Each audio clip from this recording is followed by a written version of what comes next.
சட்டக்கடை நிலையானுக்கு வணக்கம். நாம் பார்க்க ஒரு தலைப்பு பார்த்தீங்கன்னா நீட்டில் என்னென்னு நீட் யார் தேர்ந்தெடுப்பாங்கன்னு பார்த்தீங்கன்னா +1 +2 வந்து மேக்ஸ் குரூப்பு, மேக்ஸு, பயாலஜி, அது போக பியூர் சயின்ஸ் எடுக்கிறவங்க நீட் எழுதுவாங்க. இந்த நீட்டில் வந்து பெரிய விஷயமே கிடையாது. அது என்னென்னு பார்த்தீங்கன்னா ஒரு ஏக்கர் கணக்கில் இருக்கிற ஒரு காணல் நீர் தான்.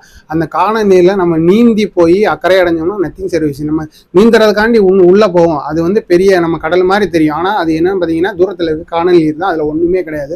நீங்கள் ஹார்ட் ஒர்க்கு இப்போ எவ்வளோக்கு ஹார்ட் ஒர்க் போடுறீங்களோ, எந்த துறையாக இருந்தாலும் நீங்கள் நல்லா படிச்சிங்கன்னா தான் அந்த துறையில் நீங்கள் சாதிக்க முடியும். அதே மாதிரி தான் வந்து இந்த மருத்துவம் சார்ந்த துறைகளும் அதுக்கு ஒரு பெரிய தடைகள்லாம் இருக்கிற வந்து நீட்டுன்னு சொல்கிறாங்க. ஆனால் அதுக்கு தடைகளில் கண்டிப்பாக நம்மளுக்கு உண்டான அந்த படிக்கலை வந்து மிதித்து நொறுக்கிட்டு நம்மளுக்கு உண்டான வந்து சாதிச்சு தமிழக மாணவர்களுக்கு மட்டும்தான் அந்த திராணி இருக்குது. அதனால் 1330 குறளையும் ஒரு குழந்தை வந்து படிச்சுட்டு ஒப்பிக்கிங்கன்னா அந்த பூமியில் வளர்ந்தவர் நம்ம எப்படி இருப்போம்.